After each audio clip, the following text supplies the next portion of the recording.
ಸಿದ್ದರಾಮಯ್ಯ ಕೊಲೆ ಆರೋಪಿ ದರ್ಶನ್ ಆಸ್ಪತ್ರೆಗೆ ದಾಖಲಾಗಿ 1 ತಿಂಗಳಾಗಿದೆ. 1 ತಿಂಗಳಾದ್ರೂ ಸರ್ಜರಿ ಬಗ್ಗೆ ಇನ್ನೂ ತೀರ್ಮಾನ ಇಲ್ಲ. ಈ ಮಧ್ಯೆ ಆಸ್ಪತ್ರೆಯಲ್ಲಿರುವ ದರ್ಶನ್ ಫೋಟೋ ವೈರಲ್ ಆಗಿದ್ದು ಆಪರೇಷನ್ ಬೇಡವೇ ಬೇಡ ಅಂತ ಇರೋ ಆರೋಪಿ ದರ್ಶನ್ 4 ವಾರಗಳಿಂದ ಆಸ್ಪತ್ರೆಯಲ್ಲಿ ದರ್ಶನ್ಗೆ ಫಿಸಿಯೋಥೆರಪಿ ಆಗ್ತಾ ಇದೆ. ಸರ್ಜರಿ ಆಗದೇ ಇದ್ರೆ ರೆಗ್ಯುಲರ್ ಬೇಲ್ ಮೇಲೆ ಪರಿಣಾಮ.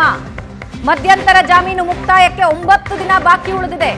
ರೆಗ್ಯುಲರ್ ಬೇಲ್ ಸಿಗದಿದ್ರೆ ದರ್ಶನ್ ಮತ್ತೆ ಜೈಲು ಪಾಲು. 6 ವಾರಗಳ ಮಧ್ಯಂತರ ಜಾಮೀನು ನೀಡಿದ್ದ ನ್ಯಾಯಾಲಯ ಡಿಸೆಂಬರ್ 11ಕ್ಕೆ ಮಧ್ಯಂತರ ಜಾಮೀನು ಅಂತ್ಯವಾಗುತ್ತೆ. ನಾಳೆ ಹೈಕೋರ್ಟ್ನಲ್ಲಿ ದರ್ಶನ್ ಜಾಮೀನು ಅರ್ಜಿ ವಿಚಾರಣೆ ಕುತೂಹಲ ಮೂಡಿಸ್ತಾ ಇದೆ. ನಾಳಿನ ಹೈಕೋರ್ಟ್ ವಿಚಾರಣೆ. ಮಧ್ಯಂತರ ಜಾಮೀನು ಸಿಕ್ಕಿದ್ದೇ ತಕ್ಷಣಕ್ಕೆ ಆಪರೇಷನ್ ಆಗಬೇಕು, ಇಲ್ಲ ಅಂದ್ರೆ ಸಮಸ್ಯೆ ಆಗುತ್ತೆ ಅಂತ, ಪ್ಯಾರಾಲಿಸಿಸ್ ಆಗೋ ಸಾಧ್ಯತೆ ಇರುತ್ತೆ ಅಂತೆಲ್ಲ ವಕೀಲರು ನ್ಯಾಯಾಲಯಕ್ಕೆ ಮನವರಿಕೆ ಮಾಡಿಕೊಟ್ಟು ಅಲ್ಲಿಂದ ಬೇಲ್ ತೆಗೆದುಕೊಂಡಿದ್ರು, ಮಧ್ಯಂತರ ಜಾಮೀನು. ಆದ್ರೆ 1 ತಿಂಗಳಾಯ್ತು ಬೇಲ್ ಸಿಕ್ಕಿ, ಇಲ್ಲಿಯವರೆಗೆ ಆಪರೇಷನ್ ಬಗ್ಗೆ ನಿರ್ಧಾರ ಆಗಿಲ್ಲ. ಕೇವಲ ಫಿಸಿಯೋಥೆರಪಿ ತೆಗೆದುಕೊಳ್ತಾ ಇರೋ ದರ್ಶನ್. ಹಾಗಾದ್ರೆ ಬೇಲ್ನ ಅರ್ಜಿಯ ಮೇಲೆ ಇದರ ಪರಿಣಾಮ ಆಗುತ್ತಾ ಅನ್ನೋದು ಸದ್ಯದ ಕುತೂಹಲ.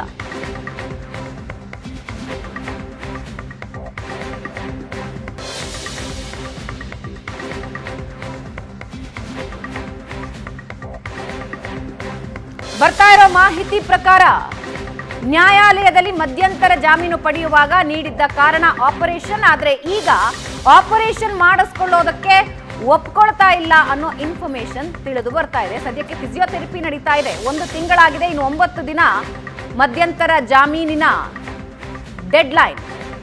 ಈಗ ಬೇಲ್ ಅಪ್ಲಿಕೇಶನ್ ಮೇಲೂ ಇದು ಪರಿಣಾಮ ಬೀರುತ್ತಾ ಅನ್ನೋದು ಸದ್ಯದ ಪ್ರಶ್ನೆ.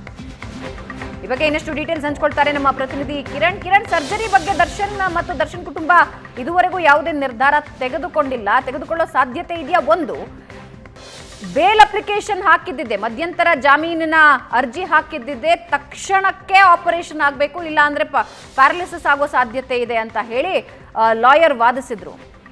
ಈಗೇನು ಅಪ್ಲಿಕೇಶನ್ ಹಾಕಿದಾರಲ್ಲ ಬೇಲ್ ಅಪ್ಲಿಕೇಶನ್, ಈ ನಡೆಯಿಂದಾಗಿ ಅದರ ಮೇಲೆ ಪರಿಣಾಮ ಬೀರೋ ಸಾಧ್ಯತೆ ಇದೆಯಾ? ಖಂಡಿತ ಭವನ. ರೇಣುಕಾಸ್ವಾಮಿ ಕೊಲೆ ಪ್ರಕರಣಕ್ಕೆ ಸಂಬಂಧಿಸಿದಂತೆ ಆರೋಪಿಯಾಗಿರ್ತಕ್ಕಂಥ ನಟ ದರ್ಶನ್ ಮಧ್ಯಂತರ ಜಾಮೀನು ಪಡ್ಕೊಂಡು ಬಂದು ಟ್ರೀಟ್ಮೆಂಟ್ಗೆ ದಾಖಲಾಗ್ತಾರೆ. BGS ಆಸ್ಪತ್ರೆಯಲ್ಲಿ ಕೇವಲ ಫಿಸಿಯೋಥೆರಪಿ ನಡೆಸ್ತಾ ಇರ್ತಕ್ಕಂಥದ್ದು. ಆದ್ರೆ ಆಪರೇಷನ್ ಮಾಡೋ ಬಗ್ಗೆ ಸಹ ಇದುವರೆಗೂ ಸಹ ಯಾವುದೇ ರೀತಿ ಮಾಹಿತಿ ಸಿಗ್ತಾ ಇಲ್ಲ. ಮುಖ್ಯವಾಗಿ ಏನಂದ್ರೆ ಈ ಪ್ರಕರಣದಲ್ಲಿ TV ನಾಗೇಶ್ ಅವರು ವಾದ ಮಾಡ್ತಾರೆ, ಮೆಮೊ ಸಲ್ಲಿಸ್ತಾರೆ. ನಮ್ಮ ಕಕ್ಷಿದಾರರೇನಿದ್ದಾರೆ ನಟ ದರ್ಶನ್ಗೆ ತುರ್ತಾಗಿ ಆಪರೇಷನ್ ಆಗ್ಬೇಕು, ಆಪರೇಷನ್ ಆಗ್ಲಿಲ್ಲ ಅಂದ್ರೆ ಪ್ಯಾರಾಲಿಸಿಸ್ ಆಗುತ್ತೆ ಅಂತ ಹೇಳಿ ಒಂದು ಅರ್ಜಿಯನ್ನ ಸಲ್ಲಿಸ್ತಾರೆ. ಮತ್ತೆ ವಿಚಾರಣೆ ಸಂದರ್ಭದಲ್ಲೂ ಸಹ ವಾದ ಮಾಡ್ತಾರೆ. ಇದನ್ನೆಲ್ಲ ಸಹ ಪರಿಗಣಿಸಿದ ನ್ಯಾಯಾಲಯ ಅವರಿಗೆ ಜಾಮೀನನ್ನ ನೀಡಿತ್ತು.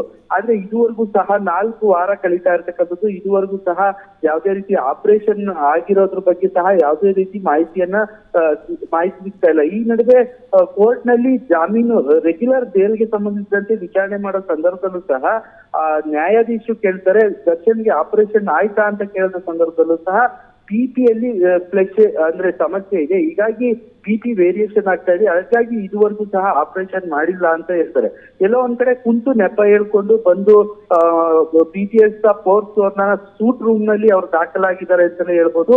ಎಲ್ಲೋ ಒಂದ್ ಕಡೆ ನಾಟಕ ಆಡ್ತಾ ಇದ್ದಾರೆ. ಆ ಫೋಟೋವನ್ನು ನೋಡಿದಾಗ ದರ್ಶನ್ ಈಗ ವೈರಲ್ ಆಗಿರ್ತಕ್ಕಂಥ ಫೋಟೋವನ್ನ ಇದುವರೆಗೂ ಸಹ ಎಲ್ಲೂ ಸಹ 4 ವಾರ ಬಂದು ಅಡ್ಮಿಟ್ ಆದ್ರೂ ಸಹ ಎಂದೂ ಸಹ ವೈರಲ್ ಆಗ್ತಂತ ಫೋಟೋ ಇವತ್ತು ವೈರಲ್ ಆಗುತ್ತೆ ಅಂದ್ರೆ ಬೇಕು ಅಂತಲೇ ಸಹ ಫೋಟೋವನ್ನ ವೈರಲ್ ಮಾಡಿದ್ದಾರೆ ಅನ್ನೋ ಅನುಮಾನ ಕೂಡ ವ್ಯಕ್ತವಾಗ್ತಾ ಇರ್ತಕ್ಕಂಥದ್ದು.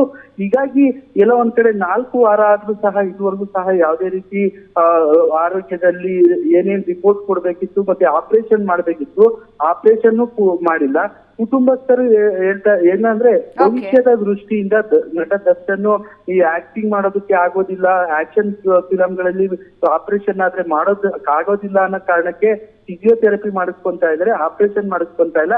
ಈಗ ಇನ್ನು 9 ದಿನ ಇದೆ. 9 ದಿನದಲ್ಲಿ ಏನ್ ಡಿಸೈಡ್ ಆಗುತ್ತೆ ನ್ಯಾಯಾಲಯದಲ್ಲಿ ಅನ್ನೋದು ಸಾಕಷ್ಟು ಕುತೂಹಲ ಮೂಡಿಸಿರ್ತಕ್ಕಂಥದ್ದು. 9ನೇ ತಾರೀಕು ಬೇಲ್ ಆಗ್ಲಿಲ್ಲ, ರೆಗ್ಯುಲರ್ ಬೇಲ್ ಆಗ್ಲಿಲ್ಲ ಅಂದ್ರೆ ದರ್ಶನ್ ಹೋಗಿ ನ್ಯಾಯಾಲಯಕ್ಕೆ ಸರೆಂಡರ್ ಆಗಿ ಮತ್ತೆ ಬಳ್ಳಾರಿ ಜೈಲ್ಗೆ ಹೋಗ್ಬೇಕಾದ ಪರಿಸ್ಥಿತಿ ಬರುತ್ತೆ ಭಾವನಾ. ಎಸ್, ಧನ್ಯವಾದ ಕಿರಣ್ ನಿಮ್ಮೆಲ್ಲ ಮಾಹಿತಿಗೆ.